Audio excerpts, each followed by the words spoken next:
Thank Okay, you. well, Yeah. sorry, go on. Thanks for joining us, everyone, again this evening. I'm really pleased to be joined this evening by Mark from Opening Up Cricket, who's going to take us through the webinar for today. So over to you, Mark. Thank you.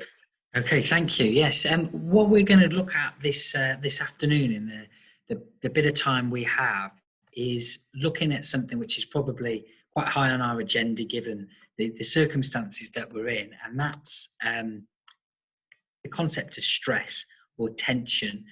So what I'm going to work through with you this afternoon is some coping strategies for stress. So we're going to have a little bit of a reflection on what might cause it within ourselves and those around us, and then match it up with some things that can help relieve it, as well as having a little look towards the end about things which can be common thinking traps, so we can actually look at some of the causes and how they might contribute to how we feel. So really what I'd like by the end is for everyone to have 3 things that I'll mention that they can go away and either look at in a bit more detail, give something a go, or identify a little bit more about how they experience stress and tension by the fact of other people sharing what they experience. So in the chat, please do put any questions, but also any comments in response to what I'm mentioning, because I think the most important thing is not me sharing ideas that I have,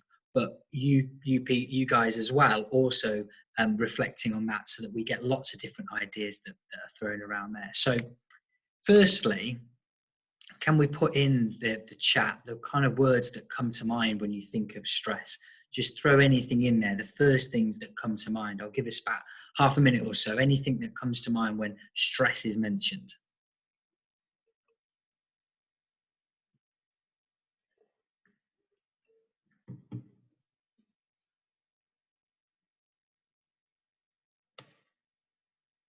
Okay, we've got anger and angry straight away. Busy's come in.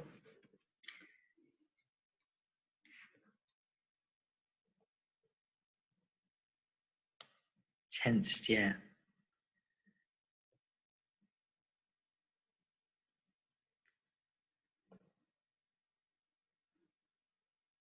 Ten more seconds for any others.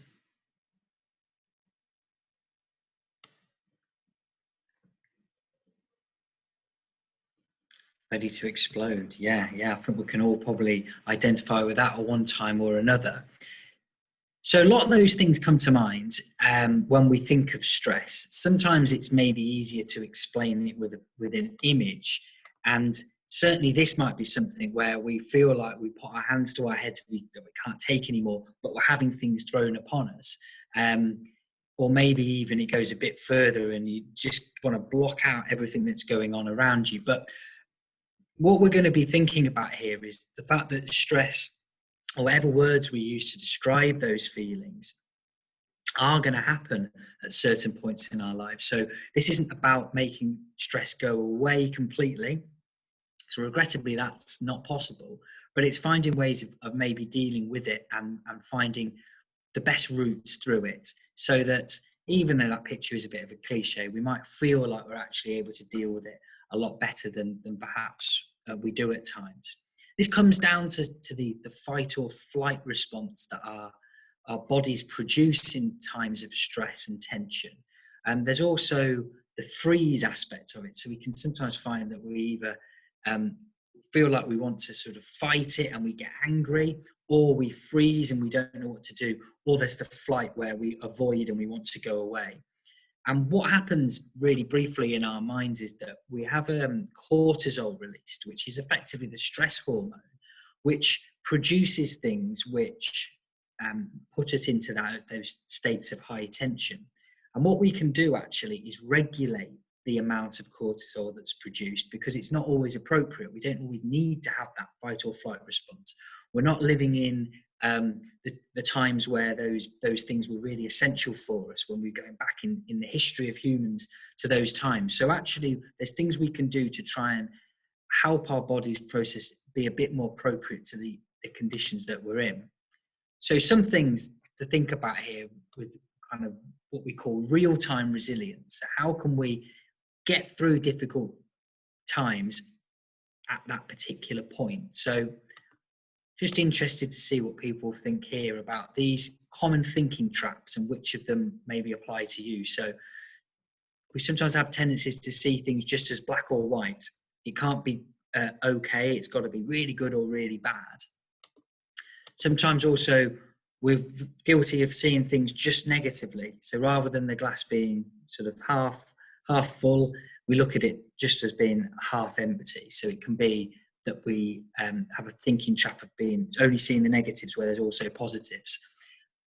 I'm sure we all identify jumping to conclusions sometimes where we may be trying to mind read others, or we look for the worst case scenario, we find the catastrophe in there. But also in stressful situations, we can make it all about us and think either we're the only one who's experiencing it, or the situation, you're completely to blame for it. So with those ones, which of these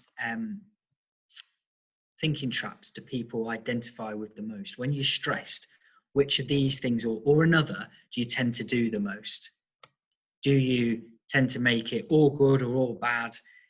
Do you jump to conclusions? Do you blame yourself a lot? What kind of things come out in your thoughts when you're stressed? If you pop something in the chat, that'd be great to hear from you.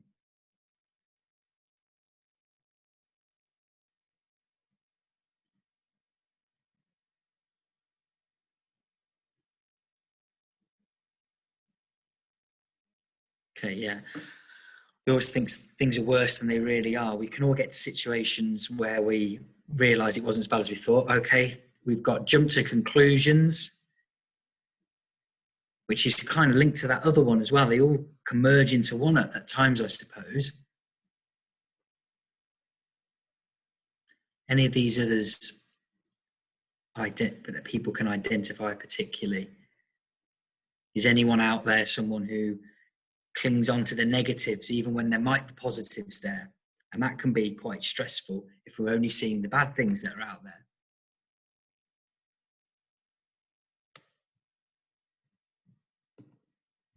Okay, as people are maybe thinking about that, here's some tips before we move into thinking about our own experiences about how maybe to deal with some of those really stressful environments and situations that come about.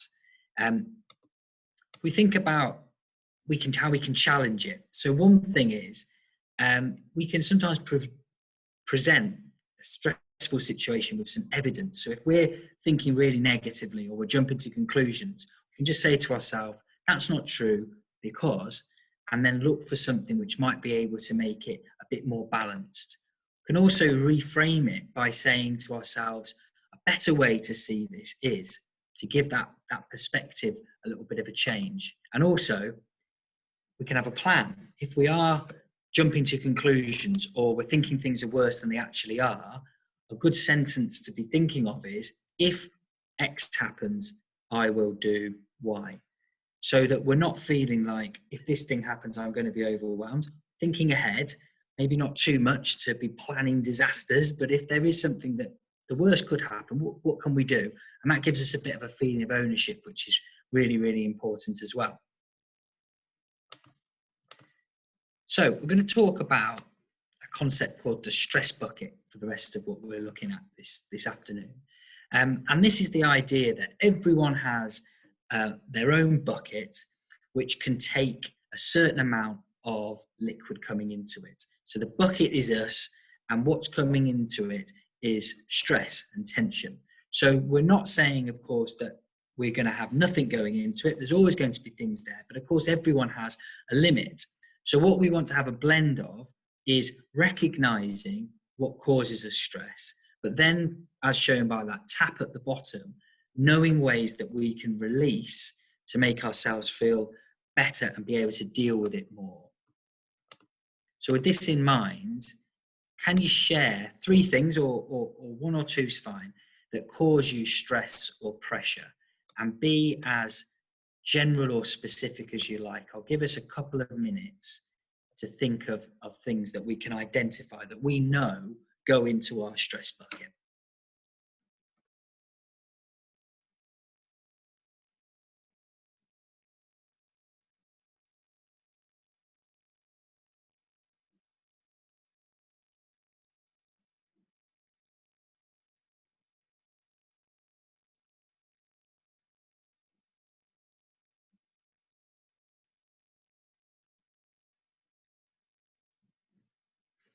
Okay, we got too much work to do, not getting a test right.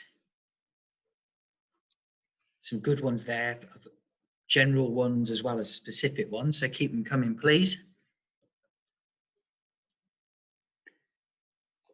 And I'd also recommend, if you have a pen and paper with you or your phone, to get these down and yourself to think, even if it's not in this time, to make a list of what can cause you stress, what can cause you pressure, and add to that so I can identify some of the signs a little bit further out. So we've got being bullied, getting stuff wrong, thinking that people are talking about you. Yeah, I'll add definitely that idea that I'm worried about what is going on outside. Okay, we've got getting spellings wrong, things that can impact us, that then might lead to us thinking in certain ways. I'll give us another half a minute or so, but I would encourage people to take some time to think about 3 or more things that cause them that stress or pressure. Okay, losing the game there, yeah. So we've got quite a few ideas here, and people might look at them and recognize that that's also something that causes them stress, or it might be something which you see and think that might not bother me so much. So we get a recognition that, of course, stress affects people in lots of different ways.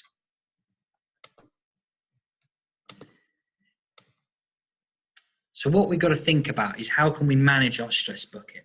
If we recognize a bit better what causes us stress and we can put that down, then we need to know more about how we can manage it. What are we going to do to make sure that that bucket doesn't overflow and we're not injured in that way, and we're not in a position where we can't cope any longer, if that image makes sense. So some things that we can base this around are our ways to well-being. All things which are proven to be good for our mental health and well-being. And with stress being something which can be a threat to that, we've got a group of things that we can bring ideas from. So connect, being with others, having those supportive relationships is really important. Being active, whether that be running, playing sports, taking a walk, going for a swim, whatever it would be. Taking notice, and I think this is the most important one. It's often the hardest one to pay attention to.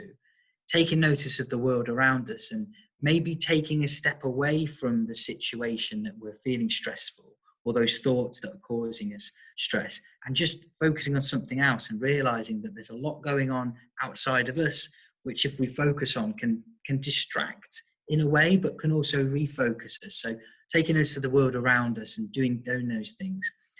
Also learning. Now, this isn't saying going away and learning a new language or anything stressful, but perhaps doing things which help us learn about ourselves, or keep our mind active on other things which aren't the stress. But giving as well can be really important. And I tie that in all the time with the connecting bit.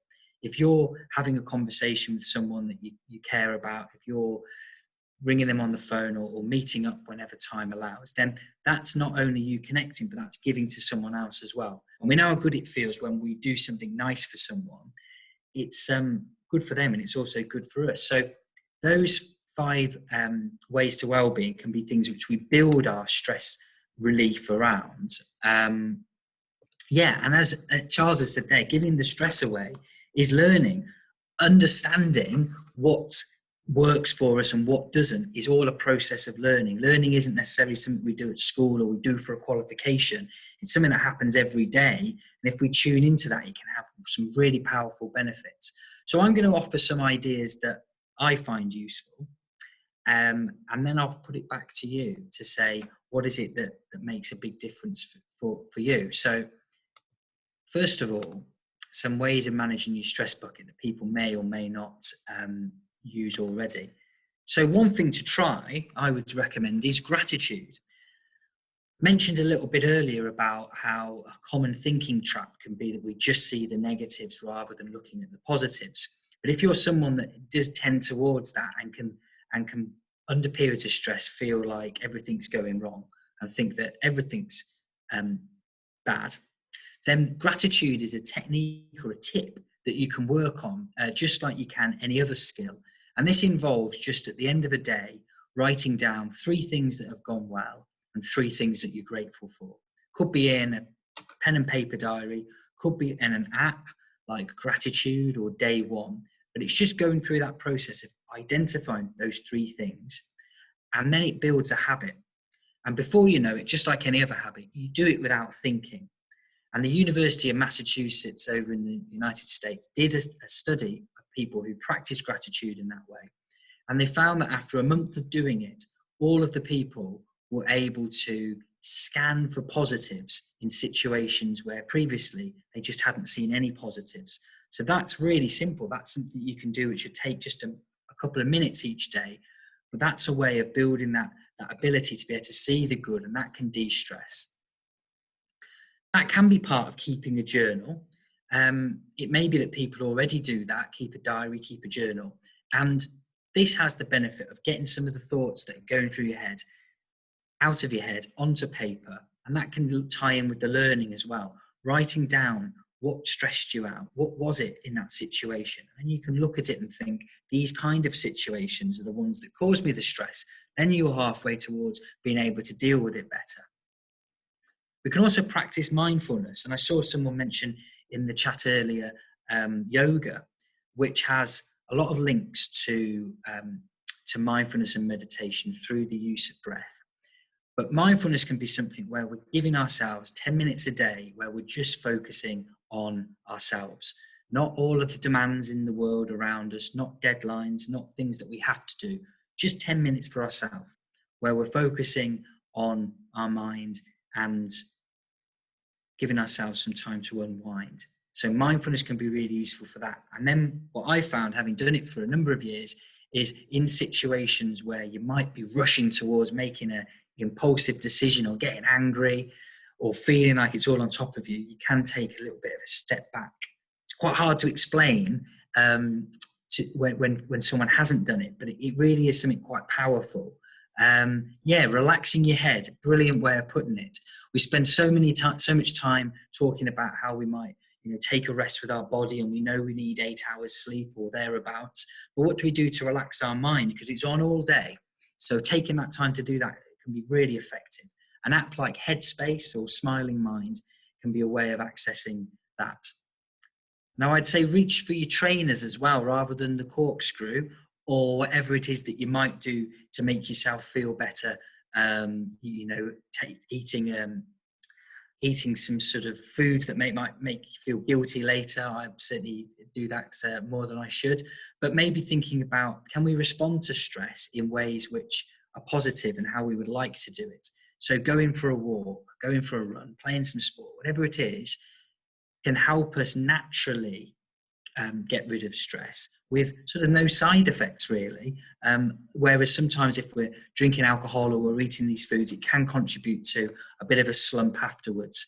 And when we exercise, endorphins are released, which are our feel-good chemicals, which counter that cortisol that might have been rushing around a little bit earlier.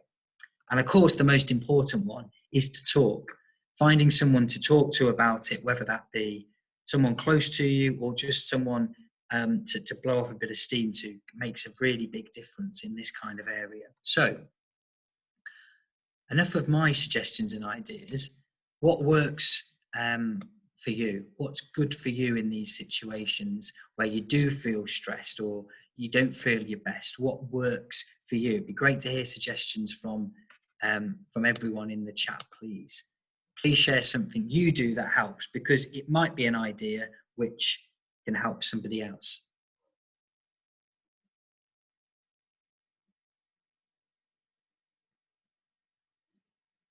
Okay, we've got going out for a walk, learning, relaxing, yeah. And if we're saying relaxing, is there anything in particular that you do to relax? What's the method that you use to relax? We've got learning there, great. Anything in particular? What type of learning is that? Oh yeah, colouring and watching, something just to distract your minds. Yeah, fantastic. Any others? As many as you can, please. Something that you do that helps which might be an idea for someone else to try. Yeah, praying, spending that some time, if you have a faith, it can be a wonderful way of connecting with something that it means a lot to you, to be able to take your mind away from stresses that have been caused there. Listening to music, putting your favourite song on, yeah, giving yourself a bit of a reminder of something that's happy. Sleeping, yeah, taking a nap, very important. And prioritising our sleep is really important for managing stress. Often that's the first thing that goes for people. We think we've got a busy life, so we'll cut a corner and maybe don't have so much sleep, when in actual fact, that can cause stress by being tired and not being on our best. So sleeping can be really important. Games as well, yeah. All these things, maybe saying distracting is not doing them enough credit, but it's always something in there which takes us away from just focusing on that stress that exists. Cooking, yeah. Cooking and reading, two brilliant ones. I'll give us another few moments in case people have got other things to share. But we could probably start to think here about already that idea of the stress bucket. People have got things which they know go in, which are the sources of stress. But all of these things that we're mentioning are ways of letting it go out. So we've had exercise in there, by watching movies, yeah. People know they can put a label on it and say, I know that makes me feel better. I know that helps me deal with the stress. Then that empowers us to think, actually, I've got this. It's not something that just happens to me. I can do something about that. So thank you for the sharing there. Playing with siblings and visiting relatives, yeah, we've got that connecting aspect there, which is great. So in terms of the stress element, just reminding ourselves here that fight or flight idea. These are all things that we're kind of, our minds and our bodies have been used to doing for so long, but we're taking back that little bit of control by understanding what we can do in terms of managing stress. So I mentioned the real-time resilience at the beginning. And I said, in fact, earlier, which thinking trap do you fall into the most? But just to expand on that before we finish, is there something which you notice yourself thinking when you're feeling stressed? So is there a particular comment you say to yourself? Is there a line that you use where you start speaking to yourself in a certain way, if that makes sense? So please put something in the chat if there is. Is there something that you start thinking that when you feel stressed that you identify? And that can maybe be the thing where you say, I know that's a bit of a warning. So is there a phrase or something that you start to think about when you fall into the feeling stressed?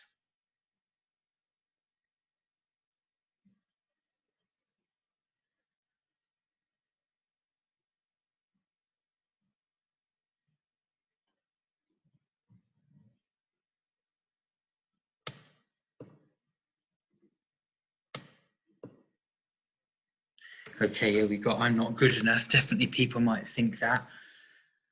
I'd say for myself that I would start to think, I don't want to do this. I'm overwhelmed. I'd want to push myself as far away from it and want to give it all up, even though it might just be a temporary thing.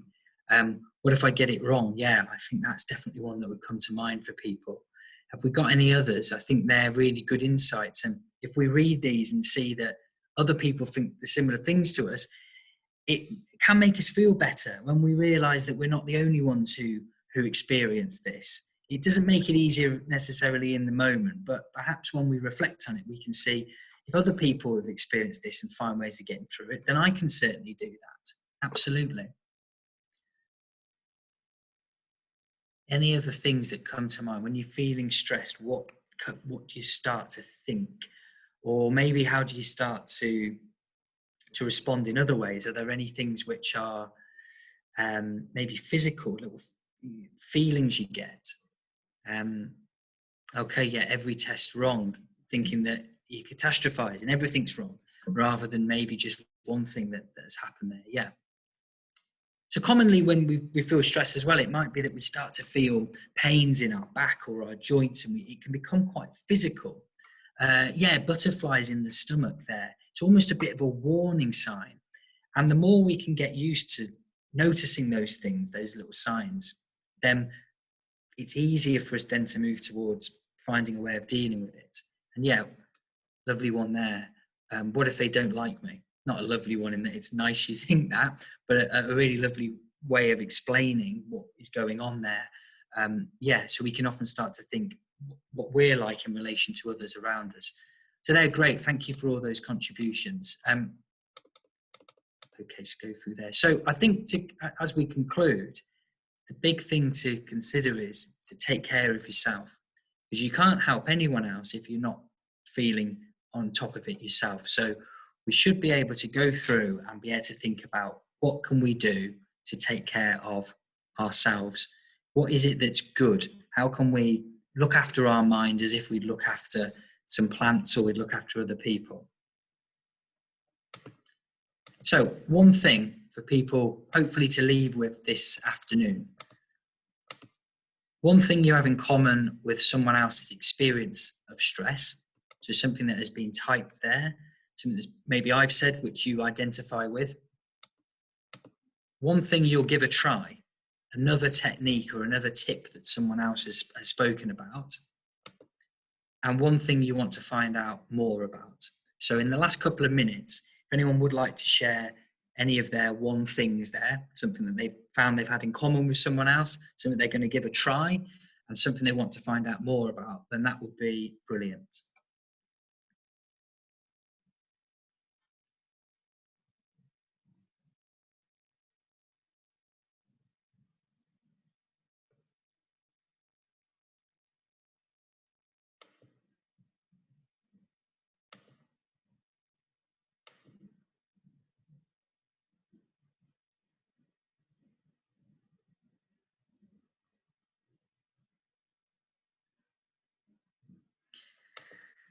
Yeah, that picture sums it up really nicely, I think.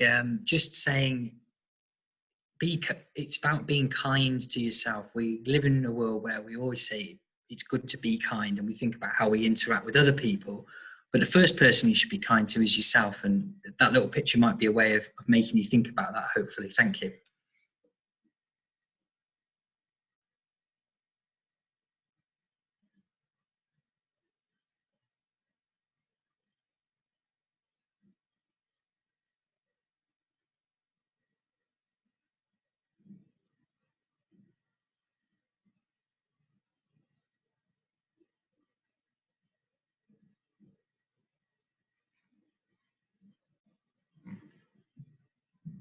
Okay, then. So in summary, we've had a little look at the idea of the stress bucket, and I would encourage people to go away and think about maybe drawing their own bucket or however you want to organize it, and think what causes stress and then what you do which can help you relieve it and try and match them up.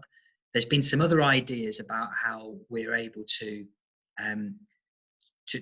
relieve stress through things like mindfulness, through keeping a journal, other things that people have recommended. And then also some of those thinking traps where we can identify a bit earlier when we're starting to feel stress and tension and anxiety to be able to move forward from there. So I hope people are able to go away now and think about ways that they can look after their stress. But I hope this has been useful to introduce you to that. And I'll pass back over to Claire now as we finish. Thank you. Yes, thank you, Mark, for your time this afternoon. I'm not seeing any final questions come through on the chat, so I think we can probably leave it there.